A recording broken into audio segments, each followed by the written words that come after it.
ચલો આપણે આજે ધોરણ 11 ગણિતમાં ઘણ ચેપ્ટરની શરૂઆત આપણે પહેલાં ઉપગણની વાતો કરવાની છે. એનું પહેલાં તમને ઉદાહરણ આપું છું. ઉપગણ એટલે શું એની પહેલાં વાત ધોરણ કયું છે આપણું 11. આવું લખવું પડે નહીં તો કોમર્સ થઈ ગયા લોચા થઈ ગયા. તમારો વિડીયો કોમર્સ પછી વખતે બધા હલવાઈ જાય એટલે આવું તો મારા આવતું જ નથી. પ્રકરણ 1 બરોબર. અને પાઠ કયો આવશે આજે બીજો લખી દઉં ને ચાલશે, આટલું ચાલશે. હવે જો તમને ઉપગણ માટે એક વાત કરું. પહેલા તો તમારે આપણે સ્કૂલમાં માધ્યમિકમાં જેટલા જ વિદ્યાર્થીઓ છે એ બધા જ વિદ્યાર્થીઓને જો આપણે પ્રાર્થના હોલમાં ભેગા કરવામાં આવે બરાબર, તો વાક્ય સમજી લો. પ્રાર્થના હોલમાં ભેગા કરવામાં તો આમાં જે વિદ્યાર્થીઓ ભેગા થાય એ દરેક ધોરણના છે. ધોરણ 9 AB બરોબર છે. પછી બીજા કયા હશે 10 AB, પછી 11 સાયન્સ અને 11 કોમર્સ. એવી રીતે 12 સાયન્સ અને 12 કોમર્સ બધા વિદ્યાર્થીઓ ભેગા થઈ બરોબર છે. હવે એ જે બધા જ વિદ્યાર્થીઓ છે એને એક નિશ્ચિત ગણ લેવાનું છે. એટલે તમારે સાર્વત્રિક ગણની પહેલા વ્યાખ્યા તમારી પાસે છે તો થશે. નિશ્ચિત ગણની પણ જોડે વાતો હું કરી દઉં એટલે બે કામ તમારા પતી જશે બરાબર છે. એટલે આ એક નિશ્ચિત ગણ છે. એમાંથી આ દરેક વિદ્યાર્થીઓને અલગ અલગ કરવામાં આવે તો કેટલા ગણ છે બેટા? જો 9 એમ ક્લાસ, 9 બી નો બીજો ક્લાસ, 10 એમ 10 બી નો બે, 11 સાયન્સ 11 કોમર્સ 12 સાયન્સ 12 કોમર્સ. કેટલા વર્ગો થાય? 2 2 4 2 6 2 8. હવે આ દરેક 8 8 ધોરણના વિદ્યાર્થીઓ આની અંદર આવે છે કે નથી આવતા? આવશે જ ને.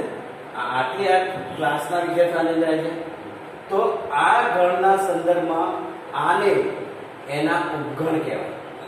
એટલે આ નિશ્ચિત ગણ લઈ એના ઉપગણો વિશે વિચારવામાં આવે તો ઉપગણોના સંદર્ભમાં નિશ્ચિત ગણની આ પણ તમારી વ્યાખ્યા જોડે થઈ ગઈ સાર્વત્રિક ગણની. અને આ બધા ગણ નિશ્ચિત ગણના ઉપગણ થઈ ગયા. ઉપગણનો સંકેત તમે ભણેલા છો. સી પર પાંખા થોડા ખેંચવાનું. એને અંગ્રેજીમાં શું કહેવાય છે? સબસ્ક્રાઇબ. બરાબર. આનો મતલબ એ આપણે બે ઉદાહરણ લઈએ કે એ બરાબર માનો કે આપણી પાસે 1 થી 5 સંખ્યાઓ ક્યાં લઈએ 1 2 3 4 5 6 7 અનું ગણ બી લો બેટા. એની અંદર 2 4 6 8 સભ્યો છે. હવે તમે જોઈ શકો છો 2 belongs to B, 2 belongs to A, 4 belongs to B, 4 belongs to A, 6 belongs to B, 6 belongs to A અને 8 belongs to B, 8 belongs to A. હવે ગણ B ના તમામ સભ્યો કયા ગણમાં છે? A માં. તો ગણ B ને ગણ એનો શું કહેવાય? ઉપગણ. ગણ B ના તમામ સભ્યો ગણ A માં આવેલા હોય તો ગણ B ને ગણ એનો ઉપગણ કહેવાય. બરાબર છે. આ એક વાક્ય અને બીજી તમારી આ પણ વાક્ય છે સાર્વત્રિક ગણ.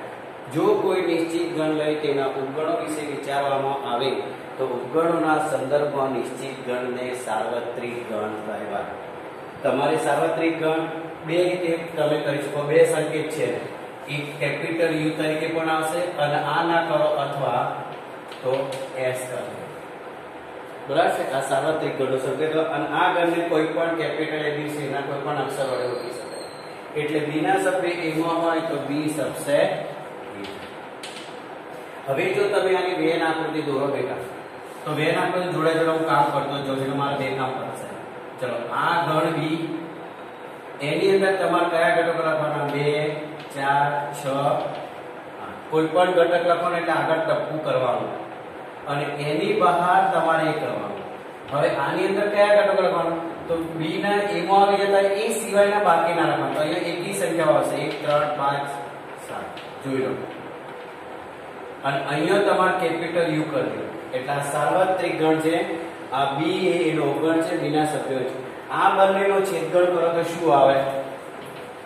A છેદ B શું આવે? A છેદ B કરીએ તો કયા ઘટકો મળે છે? A અને 2 4 6. એટલે કયો ગણ મળી ગયો? B. અને A ઓફ B કરો તો શું મળે? ક્લિયર થઈ ગયું? બસ એટલે તમારા બે બધા કામ એક જોડે છે. બેન આકૃતિ થાય, સબસેટની વાત થાય. બીજી શરત, જો બે ગણમાં સભ્યની સંખ્યા સરખી હોય, કારણ આપણે સમાન ગણની વાત કરતા હતા. બરાબર, સમાન ગણ એટલે શું? બંને ગણમાં ઘટકોની સંખ્યા કેવી હોય? સરખી, અને સભ્ય પણ એના એ જ હોય તો જ એને સમાન ગણ કહેવાય. તો એના બે અર્થ છે. જોઈ લેજો. આપણે AB સ્કેલર બીજો કરી લઈએ. P બરાબર AB CD અને Q બરાબર CD EB. ગણમાં ઘટકના ક્રમનું મહત્વ હોતું નથી, એ તમને ખબર છે. હવે તમે જોઈ શકો છો C Q માં છે, C P માં છે, D બંનેમાં છે બધા. તો આનો અર્થ એ થાય બેટા P સબસેટ Q જો P સબસેટ Q અને Q સબસેટ P તો P બરાબર Q. P ના તમામ સભ્યો Q માં હોય, Q ના તમામ સભ્યો P માં હોય તો P અને Q બંને સમાન ગણ થઈ જાય. આવું વિધાન તમારું. આના માટેનો સંકેત આ છે, ડબલ એરા કરીને બંને બાજુ આવવા માટે.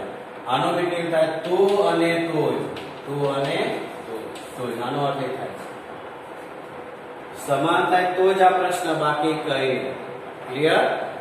હવે હું તમને ક્વેશ્ચન પૂછું બેટા, એક એ દરેક સંખ્યાનો શું છે? એક એકડ એક.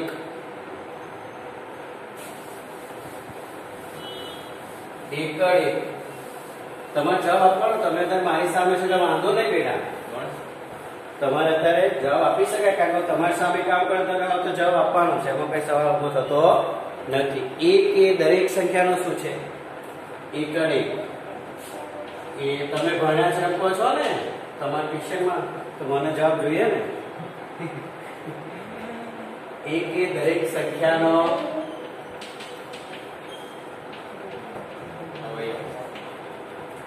અવયવ.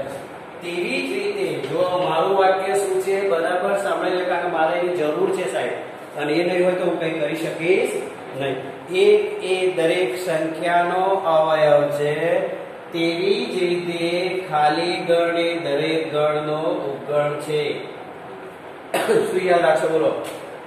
એક એ દરેક સંખ્યાનો અવયવ છે અને ખાલી ગણ તે જ રીતે ખાલી ગણ એ દરેક ગણનો ઉપગણ છે. હા, આ વાક્ય મગજમાં રાખવાનું. બીજી વાત, દરેક સંખ્યાએ પોતાનો શું છે? દરેક સંખ્યાએ પોતાનો શું છે? અવયવ. તો દરેક ગણ એ પોતાનો ઉપગણ છે. આ બે વાક્યો પર પહેલા ભાર રાખો, તમારા ઘાત ગણને બધું પૂરું થઈ જાય. પિક્ચર ફટાફટ. બરાબર. દરેક એક એ દરેક સંખ્યાનો અવયવ છે, તેવી જ રીતે ખાલી ગણ એ દરેક ગણનો ગણ છે. દરેક સંખ્યા પોતે પોતાનો અવયવ છે, તેમ દરેક ગણ એ પોતે પોતાનો ગણ છે. ખાલી ગણ સિવાયના દરેક ગણને ઓછામાં ઓછા બે ઉપગણ હોય. આ બધા વાક્યો તમારે પછી નોટ ડાઉન તમારે જાતે કરી દેજો. બરાબર છે? દરેક ગણ ખાલી ગણ એ દરેક ગણનો ગણ છે. ખાલી ગણ સિવાયના દરેક ગણને, માનો કે આ ગણમાં કેટલા ઘટક છે બેટા? 4 છે. તો આ ખાલી તો નથી જ ને, તો આના ઉપગણોની સંખ્યા 2 થી વધારે જશે. ઓછામાં ઓછો 2 નો અર્થ શું થાય? 2 કે 2 થી વધારે થાય છે. ઉપગણોની સંખ્યા શોધવાનું સૂત્ર શું છે? ઉપગણોની સંખ્યા શોધવાનું સૂત્ર 2:n. જો n એ ગણમાં આવેલા ઘટકોની સંખ્યા છે, તો જ્યાં n એ ગણમાં આવેલા ઘટકોની સંખ્યા છે. જો કોઈ પણ ગણ ખાલી ગણ ઇધર પે, કોઈ પણ ગણ ખાલી ગણ છે, સભ્ય એક પણ છે આની અંદર, એક પણ સભ્ય છે આમાં. સભ્યોની સંખ્યા શું છે? 0. તો n બરાબર તમને શું મળી ગયું? તો 2 ની 0 ઘાત કેટલા આવશે? 1. અને 1 એ પોતે કોણ હશે ખબર તમને? એટલે ખાલી ગણને એક જ ઉપગણ હોય છે 5, અને પોતે જ. આવું ધ્યાન રાખજો. હવે ખાલી ગણ સિવાયનો ગણ લો. ચલો આમાં કેટલા ઘટક છે? 4. તો 2 ની તમે કેટલી ઘાત આપશો? 4. એટલે ઉપગણોની સંખ્યા લખવાનું તમારે. ઉપગણોની સંખ્યા 2 ની 4 ઘાત. 2 ની 4 કેટલી ઘાત? 16.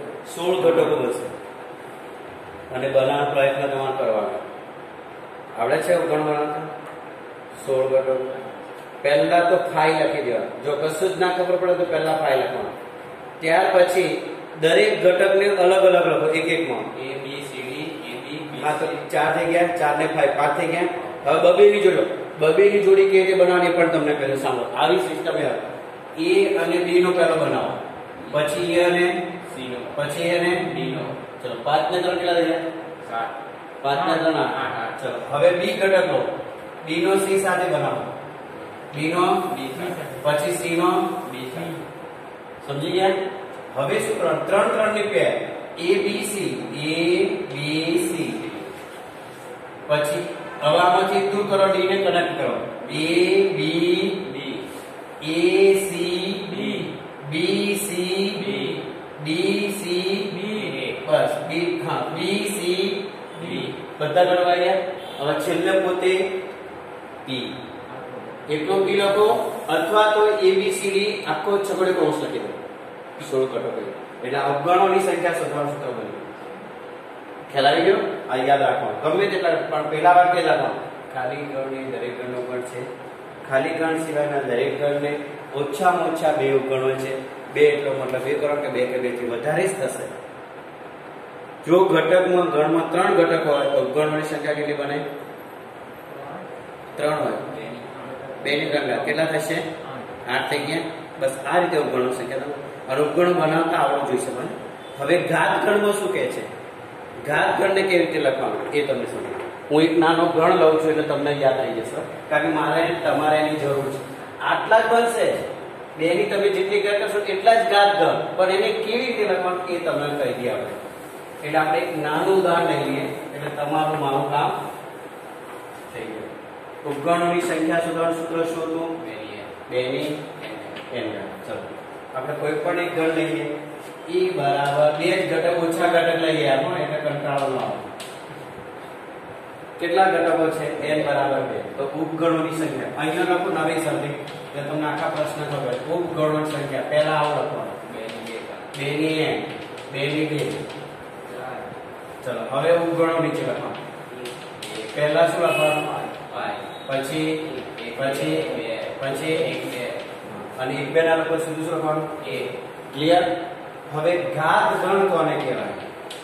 બોલો. બહુ મસ્ત છે. તમને જે ઉપગણો મળે એ બધાને ફરીથી જગ્યાએ કૌંસમાં લખી નાખો. એ ઘાત ગણ થઈ ગયું. અને ઘાત ગણની સંખ્યા 4 જ થાય. એનો સંકેત P of A છે. આવું કંઈક લખ્યું છે તમારું. એ જે હોય પણ જોઈ લેજો. બસ આવા બધાને જગ્યાએ કૌંસમાં કરવાના.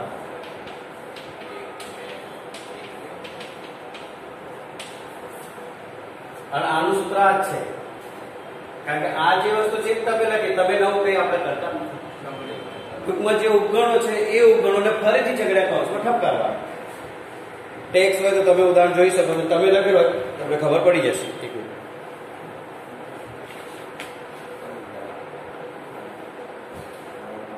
NP આગળ એમ કરવાનું કીધું તું મેં. અહીંયા જે ગણો અહીંયા B હોય તો અહીંયા શું લખવાનું? અહીંયા C હોય તો અહીંયા C. આગળ એમ કરવાનું અને P આગળ લખવાનું. જેમાં સંભાવના દરેક વસ્તુ કરતા P A P B P C કરતા ને બસ બસ આ ઘાત ગણ લઈ. આમાં કઈ નવું છે? આવી ગયું ને અંદર? આવી જાય સાહેબ, ગમે તેવું લખો. સમજી ગયા? કઈ વાત નહીં. તો આપણું કામ ચાલુ રાખે છે. ઓકે, ક્લિયર થઈ ગયું? આવા દાખલા છે. હવે તમારા ટેક્સની અંદર બેટા ઉપગણો બનાવવાના દાખલા પણ હશે, બરાબર? ઉદાહરણ પણ હશે, પણ ઉદાહરણ તો તમને ખબર પડે. પણ એ કોઈક જો ઉદાહરણ 9 જે છે એ જોઈ લો. શું કહે છે કે A બરાબર 1 3 અને B બરાબર 1 5 9 અને 1 3 5. હવે એક તમને બીજું કહેવાનું છે, ઉચિત ગણ અને અધિક ગણ કહેવાનું રહ્યું મારે. તો જો અહીંયા લખેલું છે A ના સભ્યો B માં આવી જાય તો A ને B નો ઉચિત ગણ અને B ને અધિક ગણ. અહીંયા મેં પેલું ભૂસી નાખ્યું. B ના સભ્યો કયા ગણમાં આવતા તમારા? PQ ગણ લીધો હતો મેં નીચે હમણાં ABC વાળો. હા, તો Q ના સભ્યો કયા આવતા? P માં. તો Q ને P નો ઉચિત ગણ કહેવાય અને P ને Q નો અધિક ગણ. ટૂંકમાં મોટા ગણને અધિક ગણ કહેવાય, નાના ગણને ઉચિત ગણ કહેવાય. બોલો કઈ પૂછવું છે હવે? આ વાક્ય રહી ગયું આપણે એક અધિક ગણ. બીજું નીચે ઉતરી જાઓ. જો અહીંયા તમને ખાલી જગ્યાઓ પૂછેલી છે એટલે તમને એક વસ્તુ કહ્યું ખાલી જગ્યા કેવી રીતે પૂરવી એ તમને કરાવે. તો આમાં બે રીત છે ખાલી જગ્યા પૂરવાની. તમને NZQR આવડે છે ને? N એટલે કયો ગણ? પ્રાકૃતિક. W એટલે પૂર્ણગણ, પૂર્ણ. અને Z એટલે પૂર્ણાંક સંખ્યા. Z એટલે હવે તમે બધા ધ્યાન આપો બરાબર. હમણાં બે પેપર તમને ખબર પડી જશે. ખાલી લખવું છે ધ્યાન. N subset W subset Z subset Q subset R. મેં બધું તાર લખી નાખ્યું. N થી R. હવે જો હું પહેલા તમને આની ખાતે કેવી રીતે આવશે પૂછું. N ખાલી જગ્યા Z. હવે આ જવાબ હું ફરી કેવી રીતે લખીશ? આમાં સંકેત કયો આવશે? કેમ કે N ના બધા સભ્યો શેમાં આવશે? હવે એ પ્રશ્ન ઉપર લખું Z ખાલી જગ્યા N does not subset. હવે આ જ વસ્તુ બીજી કઈ રીતે લખું? જો ગણનો સંકેત હોય અથવા ગણમાં આવતા ઘટકો તમે લખી શકો 1 2 3.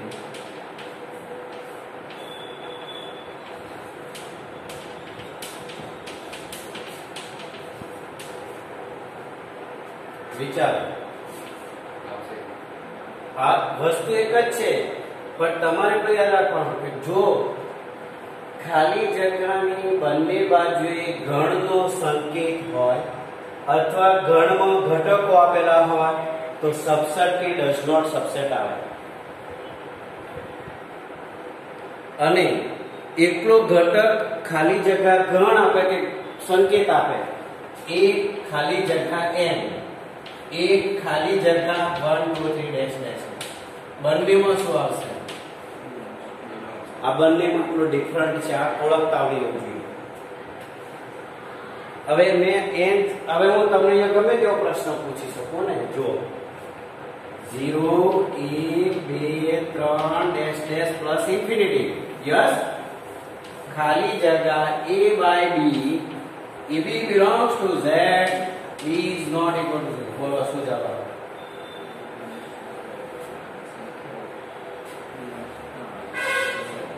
બોલો वो कौन है? आ कौन છે?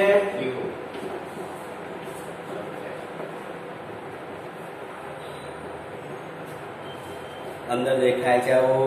હું બોલું છું સંભળાય છે, હું બોલું છું અંદર થઈ જાય છે. તો બીજું શું જોઈએ તમારે? કામ કોને કરવાનું? સમજી ગયા ને? બોલો ખાલી જગ્યા પૂરતા આવડી ગઈ, ગાતગણની ખબર પડી ગઈ, ક્લિયર? હવે તમારા પ્રશ્નો જોઈએ. તમારું ઉદાહરણ 9 માં કઈ પૂછવા જોઈ લો, ફટાફટ કરો. ઉદાહરણ 9 10 જોઈ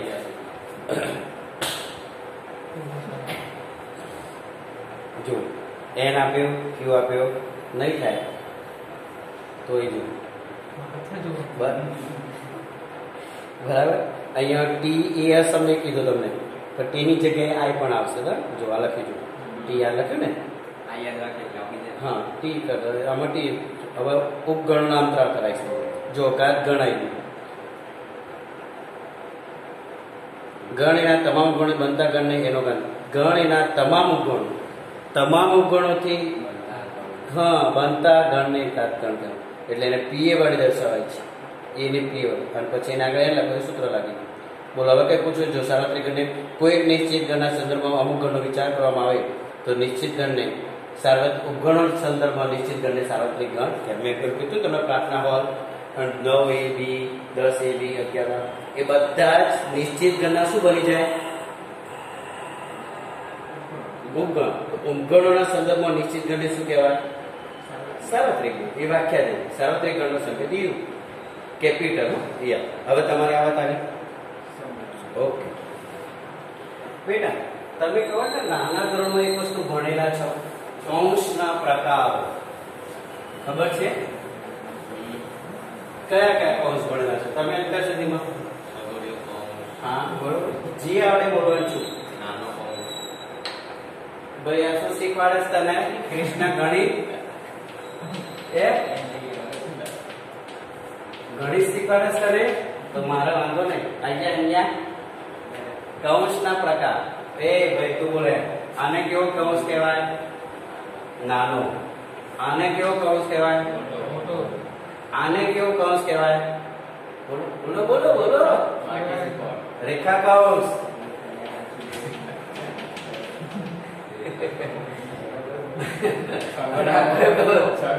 મને ખબર છે તમને આ નથી આવડતું એટલે તારે લખવું પડે. તમે આ કૌંસ કાઢો સાહેબ, કોઈ પણ તમને રકમ આપેલી હોય 3x - 4y ઉપર લીટી કરેલો હોય ને તો પછી એના ચિહ્નો બદલી જાય -3x + 4y. આનો નિયમ છે. તમે નહીં પહેલા પણ નવી બુકો છે ને એની અંદર આ કૌંસ આવ્યો છે. હવે આનો મિનિંગ શું બેટા? આનો મિનિંગ એ છે કે ગણની અંદર જે ઘટક આવે બેટા એ ઘટકોનો સમાવેશ એ સંખ્યા રેખા પર ના થાય. હવે સાંભળો, આપણે એક એક વસ્તુ લઈને સાબિત કરીએ એટલે વાર્તા પૂરી થઈ જાય. માને કહું આ એક મેં રેખા દોરી છે. આ રેખા ઉપર 1 લખ્યો છે અને અહીંયા લખું છું 6 લખ્યું. હવે મારે એવું કરવું છે કે એને આવી રીતે રાખવા છે. તો આનો મિનિંગ શું કરવાનો? તો આનો મિનિંગ એવો થાય કે મેં અહીંયા કૌંસ કયો કર્યો છે? નાનો. એનો મતલબ એ થાય આ 1 અને 6 નો સમાવેશ તમારે આની અંદર કરવાનો નહીં, એની વચ્ચેના બને. એટલે કે આને આવી રીતે લખાશે x જ્યાં x1 x < 6 બરાબર છે. x belongs to n. લખાઈ ગયું. આને જ્યારે આ બંનેનો સમાવેશ આનામાં કરવાનો ન આવે તેવા કૌંસને વિવૃત અંતરાલ કહેવામાં આવે છે. ચેક કરો હોય તો કરી લેજો. ખોટું તો નહીં બોલતો લ્યા.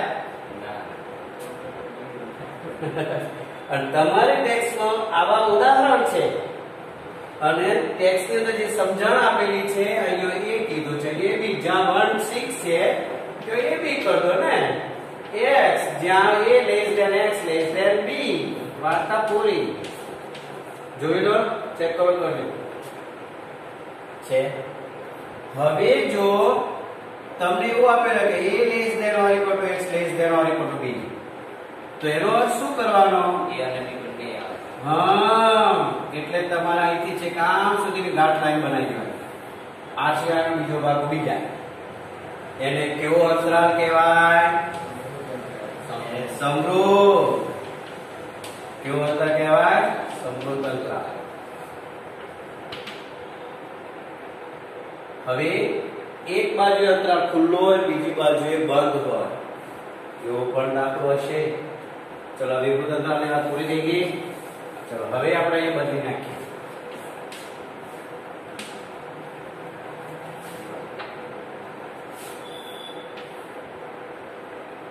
સંખ્યા રેખા દોરી 1 2 6 લખ્યા. આનો સમાવેશ કરવાનો.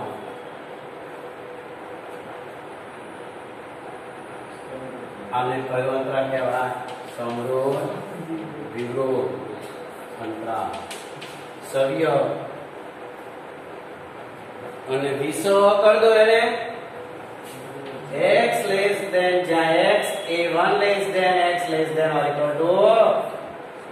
6 એ વખતે સરખા તમારે 1 6 લખવાના અને 6 નો સમાવેશ કરવાનો, એકનો કરવાનો નહીં. તો આને શું કહેવાય? વિષમ અંતરાલ. વિવૃત સમૃદ્ધ અંતરાલ.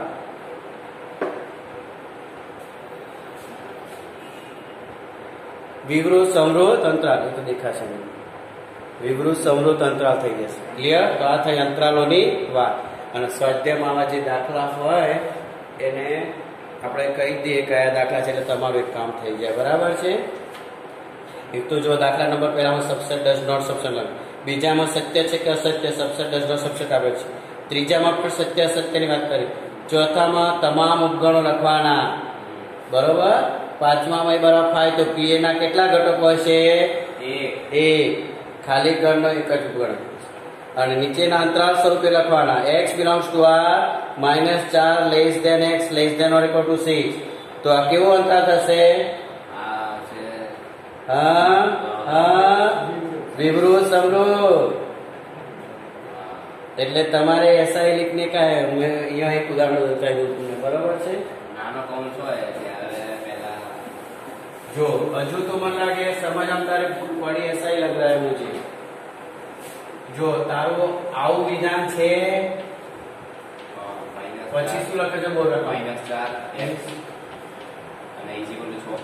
જો અહીંયા ઇક્વલ ટુ છે નથી ને, ઇક્વલ ટુ ના હોય તો આ બાજુ ઓપન ઇન્ટરવલ કરવાનું અને આને 6 ક્લોઝ મળી. બસ તારે આનો જવાબ આ થયો અને એને નીચેના દાખલામાં આવું આપ્યું, તારે આ લખવાનું. જોઈ લે છે હા એમાં પડી